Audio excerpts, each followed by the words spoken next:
Mars is our closest neighbor. It's the one that's, for better or worse, most similar to our beloved Earth. And it's the one that has the most possibilities.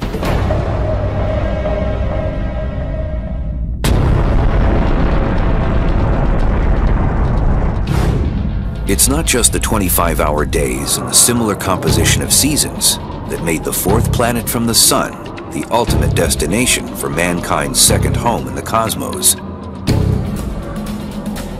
There is one resource in particular that clinched Mars as the runaway favorite for our colony of the future. One of the first missions for our astronauts is to get energy. And one form of energy is actually underneath their feet in the permafrost. Right into the ground of Mars, there is frozen water. We can purify it for drinking purposes. Also, we can separate out the oxygen and the hydrogen to create rocket fuel in order to create fuel cells, which will then energize our colony on Mars.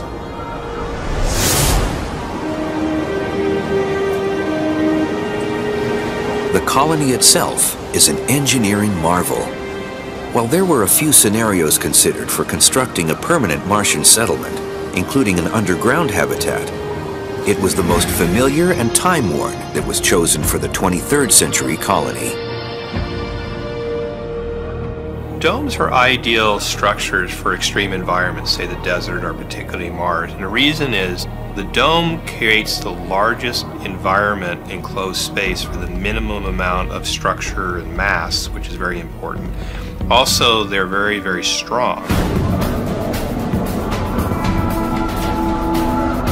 The base is more like a metropolis, a series of smaller domes rotating out from one central dominant hub, like the spokes on a wagon wheel. I love the idea of one large dome being the central plaza, the central place, the place to be at, surrounded by smaller domes. This high-tech oasis in the middle of the Martian desert is built like a fortress. The material we use has to be able to withstand the cold and also the radiation. The surface of Mars gets sterilized, bleached by harsh sunlight because Mars has no protective ozone layer. Certain kinds of fiberglass and plexiglass materials would have to be reinforced. Reinforcement bars placed within the glass in order to get a structure that is structurally strong enough to withstand the enormous strains and plunging temperatures on the red planet.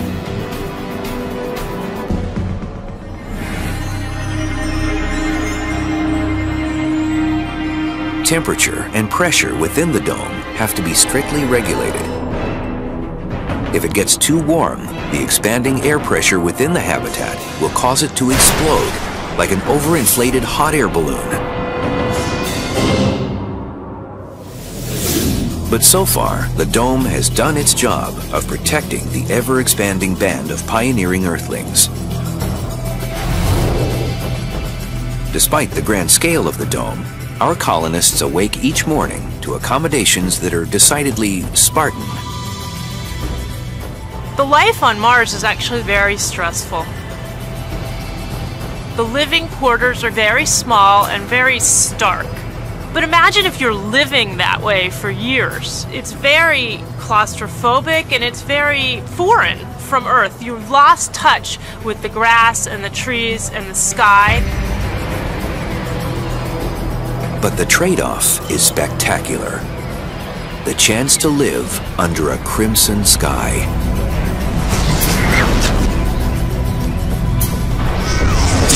Mars is about 1.5 astronomical units out from the Sun. The Earth is 1, so it's half again as far. It's dimmer when you get there. And the sky on Mars is not so blue, it's red, because all of this oxidized dust that's aloft and these winds blowing all the time.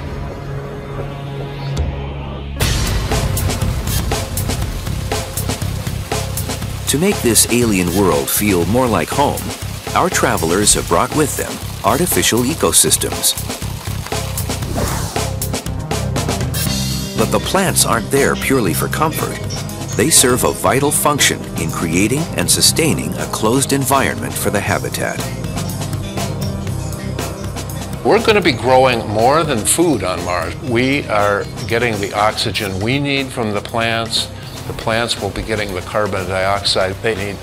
It's a beautiful synergy between humans and plants in that regard.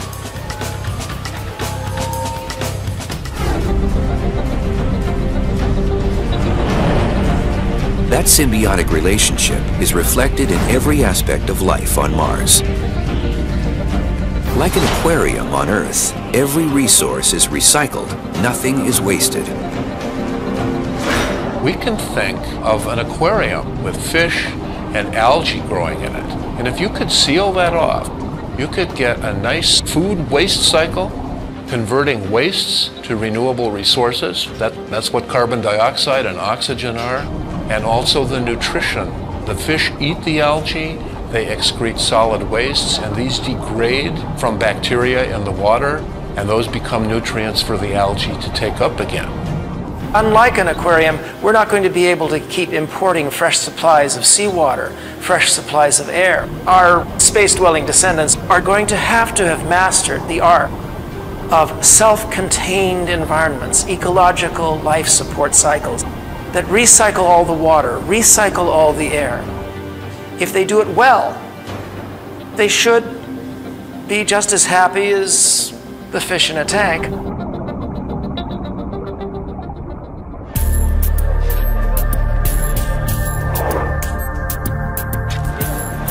But in the 20th century, it wasn't well understood how happy humans would be in such a closed-loop system, sealed off from the outside world.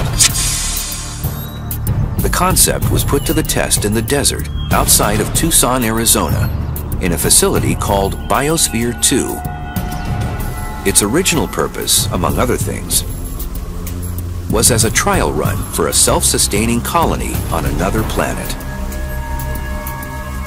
Biosphere 2 is a large, environmentally controlled facility that can be completely closed and sealed from the outside environment. And the inside environment can be completely manipulated so that different climate regimes and different biomes can be controlled within the facility.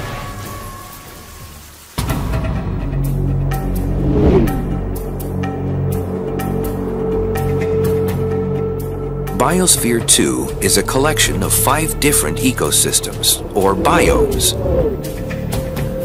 each gathered from a different corner of the Earth. They include a desert, wetlands, savanna grasslands, a tropical rainforest, and even a miniature ocean.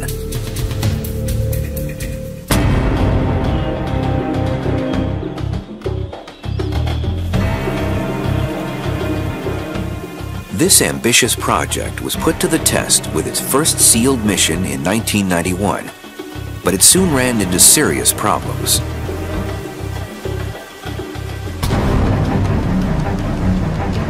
At one point, the crew began exhibiting recklessly impaired judgment and even split into rival factions. The entire mission was in jeopardy, until it was discovered that a lack of oxygen was the trigger for the crew's belligerent behavior. It was eventually traced back to a seemingly insignificant detail. The cement inside the structure hadn't been allowed to cure properly. As a result, the cement structure was absorbing far more oxygen than plants could replenish.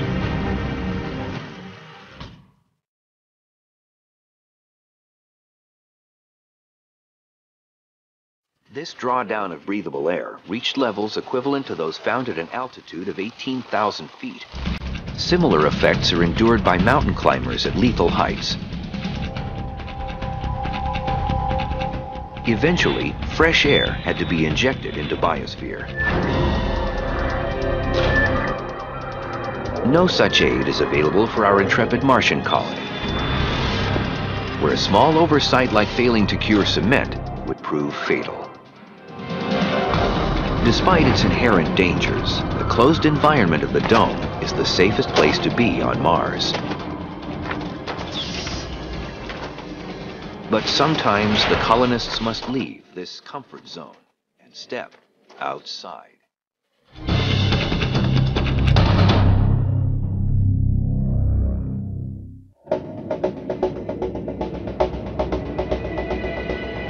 As the sun rises over Mars, a few colonists strike out from the dome to fulfill their research assignments and maintenance duties for the day. Their commute will take them across the empty, rusted plains of the Red Planet. In order to accomplish this mission efficiently, the inhabitants need an alternative to crossing the terrain on foot. When we go to Mars, we really don't know that much about the planet. And if we just land in one place, we're going to learn a lot about that one place, but maybe not a lot about the planet. So we definitely need the ability to have mobility and go long distances.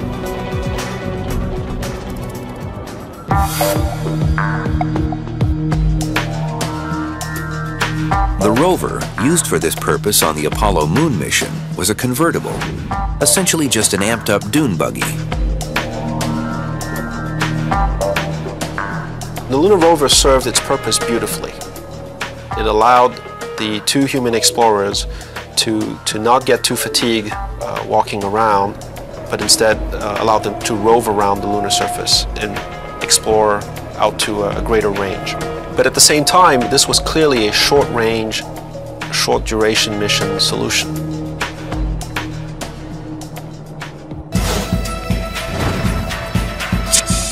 But there's much more real estate to cover on Mars. Meet the Chariot, the most advanced model to emerge from the minds of NASA's 21st century engineers. In addition to the gold plating and Jules Verne look, this space truck has some features that streamline the cruising experience in outer space. Each one of the wheels can rotate 360 degrees, so we can actually drive it perfectly sideways or forward or in any direction.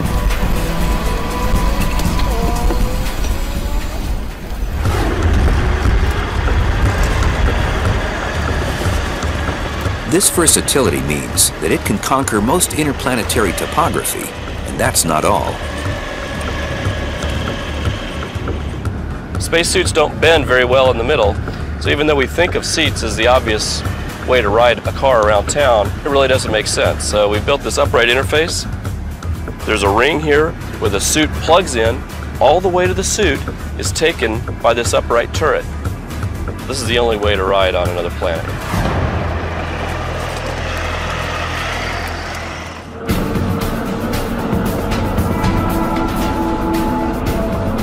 Mars, though, is a vast planet, and to search its more distant corners, our colony's scientists need to ride in style. They prefer to work in jumpsuits rather than having to remain in an unwieldy spacesuit for hours on end. This is only possible if they can maintain an environment with atmospheric pressure akin to that found on the homeworld, Earth. That's where the small pressurized rover comes in. I would call it sort of a combination of a spacesuit and a sports car. It's a sporty rover, it's got great maneuverability.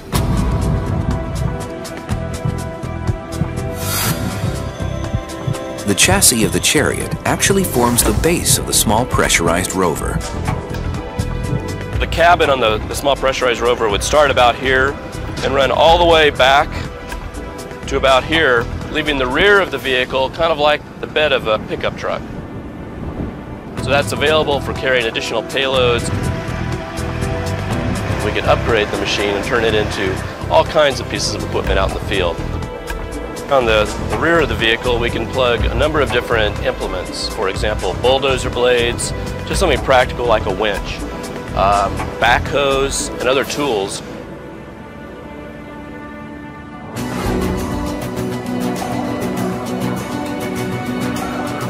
The Small Pressurized Rover, or SPR, is only slightly bigger than the Apollo rover and has a top speed of about 6 miles per hour.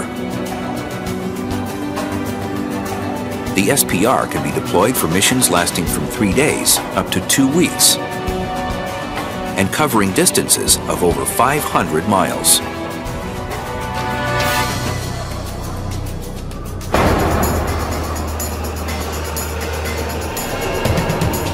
certain enhancements also make it the spaceman's transportation of choice. A pair of spacesuits hangs on the exterior of the small pressurized rover. The passengers in the pressurized interior of the vehicle can enter the suits through a rear hatch and be walking along the planetary surface in as little as 10 minutes.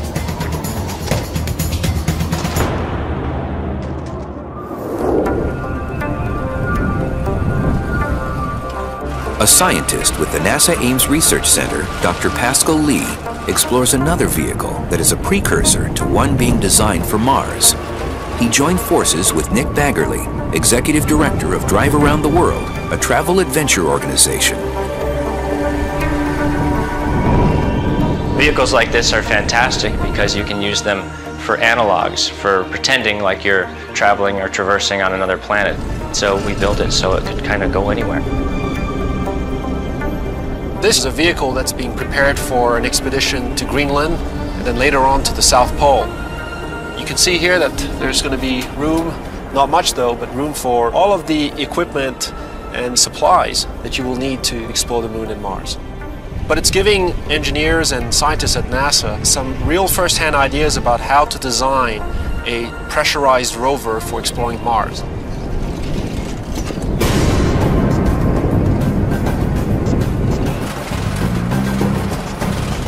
This robustly designed vehicle has a unique set of wheels. The tracks use this set of road wheels, but this round hamster wheel is what actually drives the track.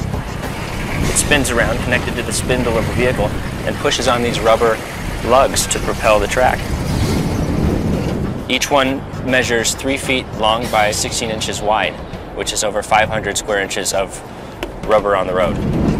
Because each track has a built-in suspension system, it can actually articulate and follow the curve of the terrain that it's on. So this entire apparatus can pivot.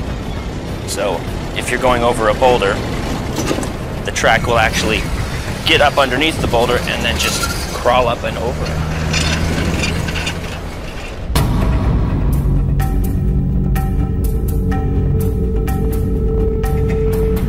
Mars is a gritty planet. Dirt, dust, and grime get into everything. This is especially true of a wheeled vehicle with moving parts, where the mechanisms can easily be corroded. The danger is having a track over-rotate. And when it does, you have a field repair situation on your hands.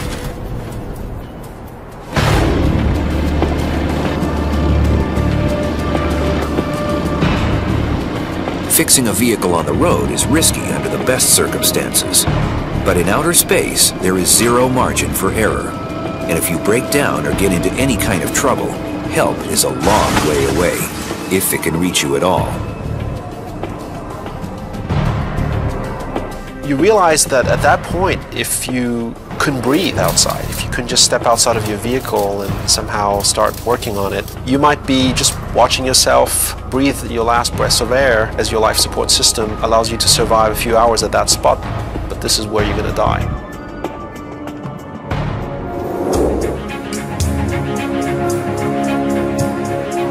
Fortunately, NASA has a contingency plan in mind. One of the nice advantages of the small pressurized rovers is that because they're relatively small and light, we can actually launch two. So we operate with a system of two together, sort of like a buddy system where there's two astronauts in each rover and they go out long ranges. And if one of them should break down, then all four astronauts can get in the other one and come home.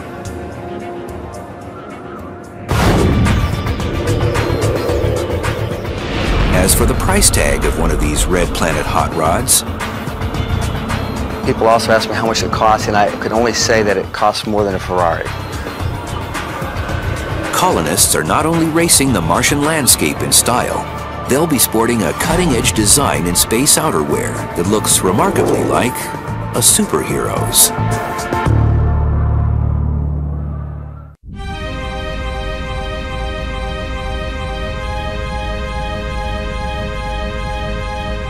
As one of their daily research assignments, our Martian colonists of the future explore the largest volcano in the solar system, Olympus Mons.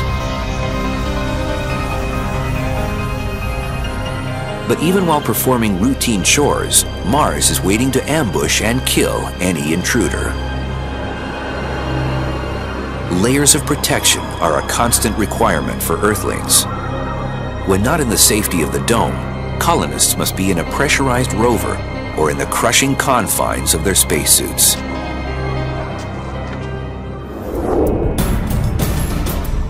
Having done 4 spacewalks and spent over a 24-hour period in spacesuits, the suits are hard on you. They're stiff as a board and they're pressurized to the same pressure as a football. It's like 4.3 pounds per square inch. So every time you go to close your hands and move your gloves, you're working against that inflation pressure. And it can be very fatiguing. It can cause fingernail damage and other trauma from the suits.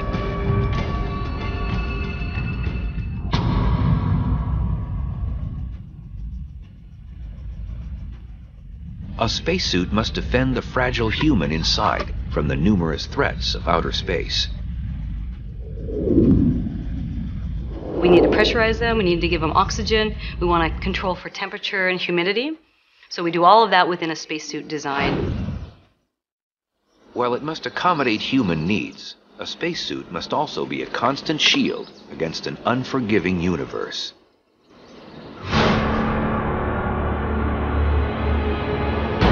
One lethal weapon in Mars' arsenal is a commonly occurring micrometeor shower, emitting tiny meteors, any one of which is enough to puncture a suit, leading to a gruesome death.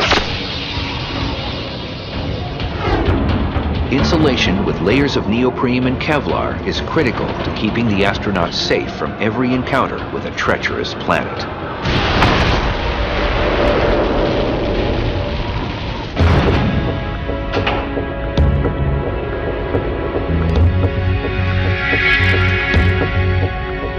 Carrying a life support system results in a suit that is so bulky and cumbersome to wear, it can take up to 3 hours for an astronaut on the International Space Station to don an MMU, or Manned Maneuverable Unit.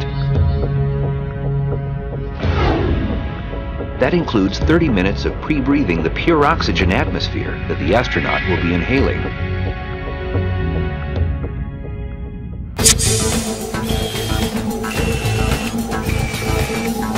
But at MIT, scientists are using robotics to help create a new, more streamlined spacesuit straight out of the pages of a comic book.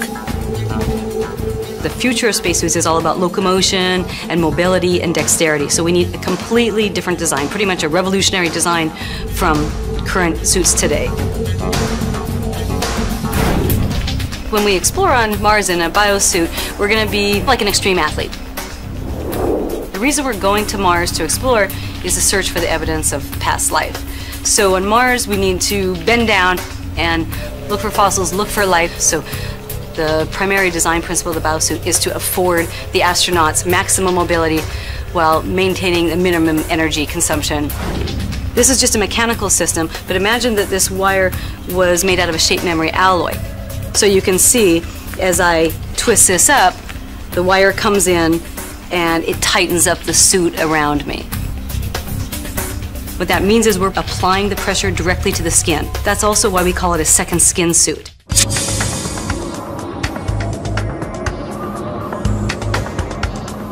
The life support system for the biosuit is modular, making it much more comfortable than the current unwieldy spacesuit.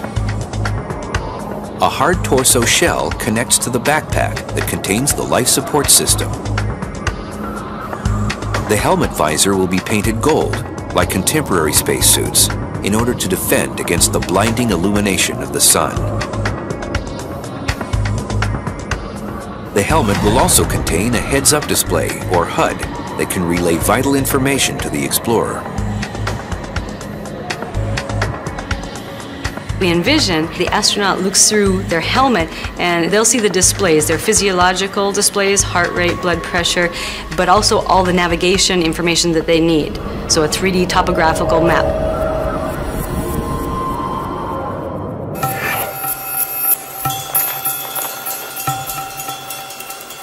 Normally, designers only worry about spacesuits being safe and functional. But the biosuit inventors also wanted to make sure that their creation was aesthetically pleasing. We hope that the biosuit looks really beautiful and wonderful. It wasn't intentionally made to look like a Spider-Man suit. The biosuit is just one futuristic technology that may someday make an appearance in the Martian colony. But no matter what spacesuit you're wearing, a stroll on Mars will never be a walk in the park. Martian colonists may dress like superheroes, but they aren't all powerful. Sometimes they need to rely on a robotic sidekick, the Robonaut. Robonaut is a robotic astronaut assistant. In this particular case, it has an all-terrain type rover for a lower body. It's our interpretation of the ancient Greek myths of a horse with a human body on top. The Robonaut project fuses human ingenuity with mechanical muscle through its telepresence operating system. You can think of it as a very advanced puppeteer mode, where you put on a set of virtual reality gear and then control the robot directly. His motions get translated into robot motions. A LCD helmet with 2 screens mapped directly to the 2 cameras in the robot's head. And in that mode, we can perform a lot of tasks in a very natural way.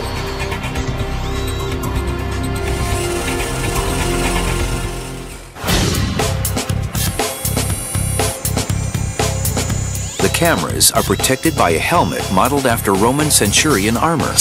The robot can also operate in an autonomous mode, where it employs its own artificial intelligence to carry out pre-programmed assignments.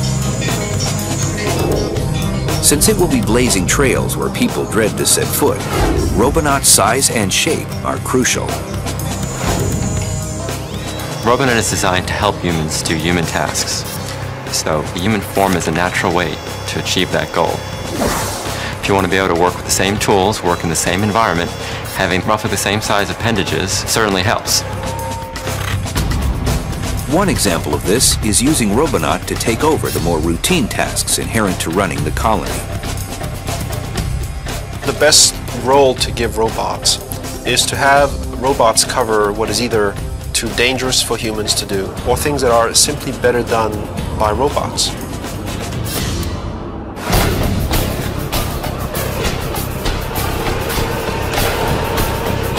But the Robonaut is not merely a technician. His talents are critical to the success of the mission. Another very important role that we are seeing for robots is to go out there and scout for dangers, but also for interesting scientific sites to really explore in depth. The robots are still very convenient tools for reconnaissance. Like the rover, the Robonaut runs on a solar-powered lithium-ion battery. While charging the machine is a simple task, fueling the human settlers is not nearly as straightforward. Starvation will be a constant shadow looming over the colonists. And if a precarious balance is not maintained, the end is always near.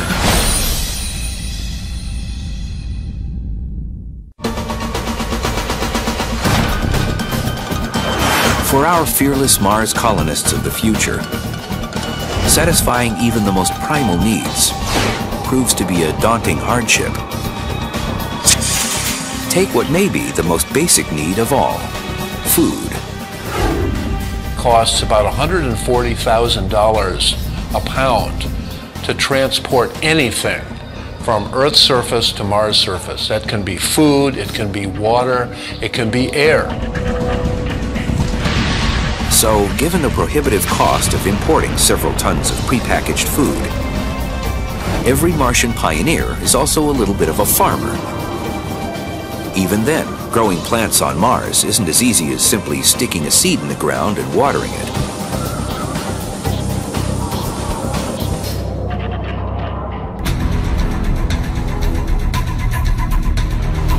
The Martian soil, or regolith, is an inconsistent resource.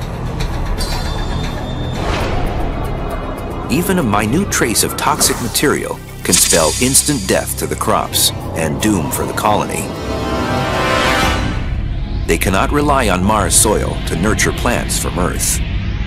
On Earth, there are a couple of different ways that we grow plants. We grow them outside in the open field. We also grow them in a greenhouse. This is what greenhouses are like on Earth. They're located on the surface of the ground. They use natural solar radiation, and they operate year-round without danger from meteorites or ionizing radiation from space.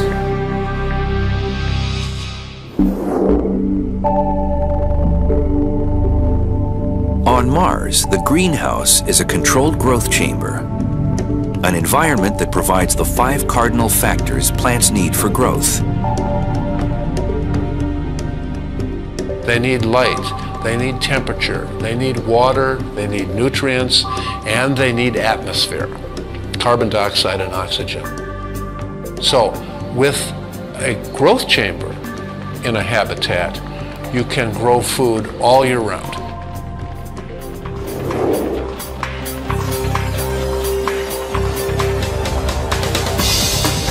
For the most part, they are grown hydroponically, a term that literally means water culture.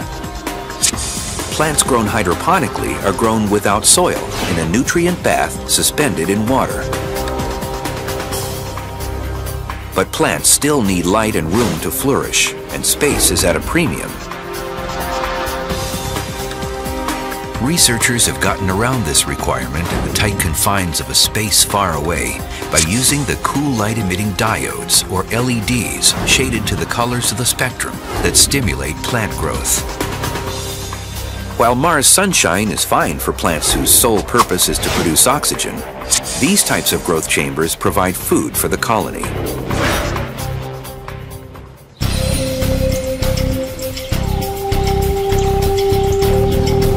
Another concern to plague the colonists.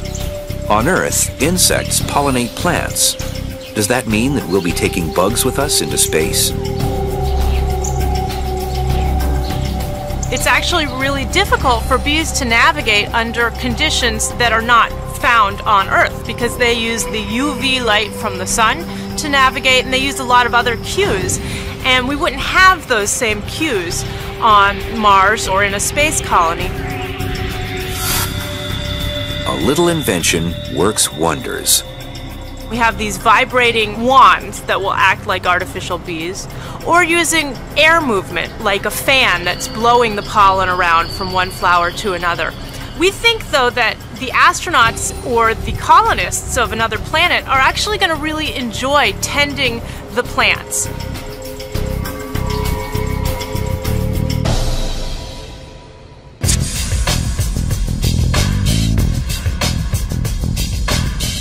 But there's still one huge factor to growing plants on Earth that's missing on Mars, and it's something that even technology can't overcome. It's only about 3/8 Earth normal gravity on Mars, so there'll be less pull on the plants. On Earth, gravity drains water away from the roots of plants, allowing them to take in oxygen. With reduced gravity, water doesn't flow efficiently, leading to saturated roots unable to absorb nutrients and air. There will be maybe a tendency for them to grow weaker.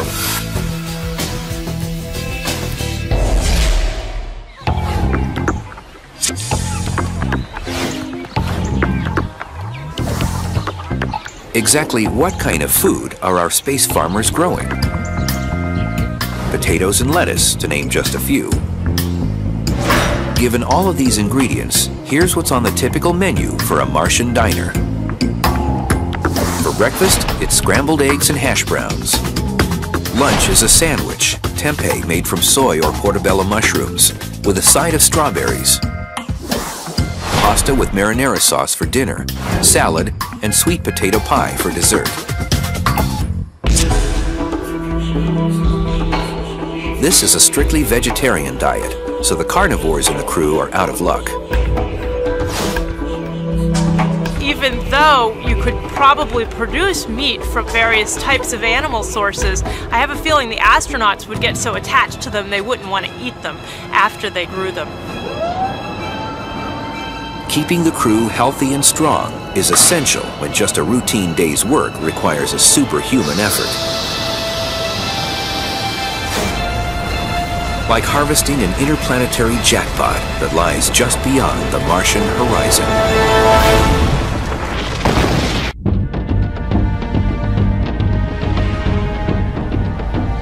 The cost of mounting this long-term expedition to Mars is astronomical. But the biggest payoff may actually be beyond Mars, where there's a cornucopia of extremely valuable untapped resources floating beyond the red planet. The largest source of meteorites on the planet Earth come from the asteroid belt. And we find that roughly 85% of them are mainly made out of silicon, similar to the surface of the Earth, but also 5% or so have iron in them. We could use that iron in order to create steel, in order to create structures and buildings and cities and even a civilization.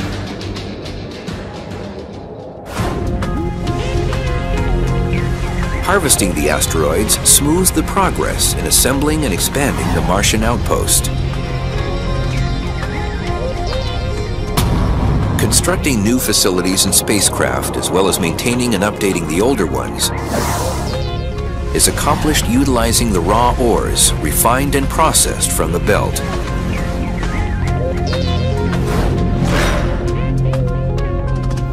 Instead of taking the minerals from the asteroid belt and bringing it all the way back to the Earth, that's a waste. It's much better to mine the asteroid belt in order to create materials for Mars.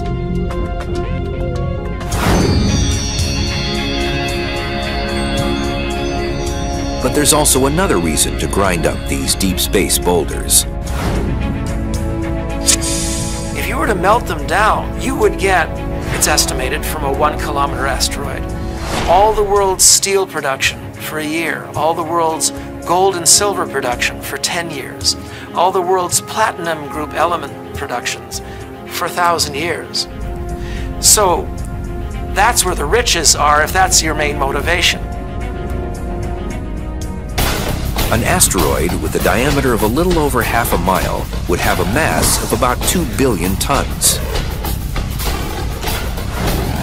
That's equal in weight to 20,000 Nimitz-class aircraft carriers. An asteroid of this size could contain enough nickel, cobalt, and platinum to be valued at over $150 billion. And this is just a small asteroid. Some monster rocks approach the dimensions of a real planet.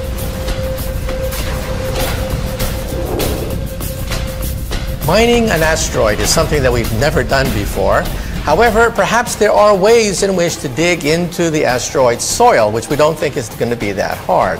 One way is laser beams. We can use high technology to create laser beams that will slice right through the asteroid material.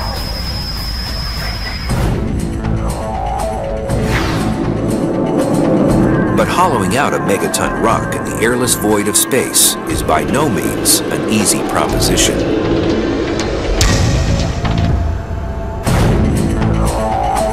Radiation in the asteroid belt is quite harsh, especially because Jupiter itself releases an enormous amount of radiation. This means that miners on the surface of an asteroid belt may have to live underground, inside the asteroid itself. That would give them some protection from the radiation from the sun, radiation from Jupiter, and radiation from outer space by living inside the asteroid itself. Maybe this is a job better left to men of iron. Because the asteroid belt is so distant, perhaps 300 million miles away, we may have to use robots. Robots are going to be relatively cheap, they don't require life support, and they don't have to come back.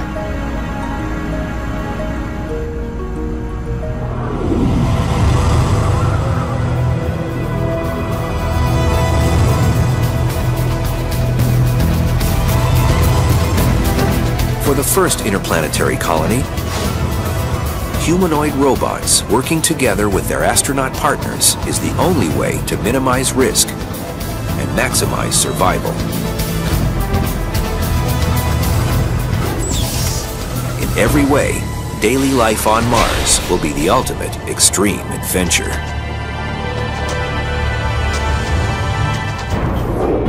You get up in the morning, you've had an hour extra sleep, you bound out of bed because there's half the gravity. Then you suit up to go outside because you have an hour of duty checking on the robots that keep life possible. And then on your way home you stop on a ridge and you look across the valley into the canyons. And you look up at the Martian sky with the amazing sight of stars twinkling through. Exploring the surface of Mars is going to be a fantastic adventure. There are landscapes that are of unimaginable beauty, some completely alien to us. There are thousands and thousands of kilometers of terrain to cover in every direction. It's going to be a fantastic wonderland for scientists.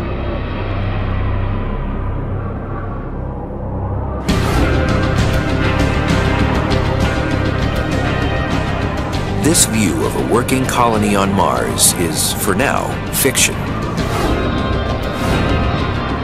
Informed by the best of 21st century science.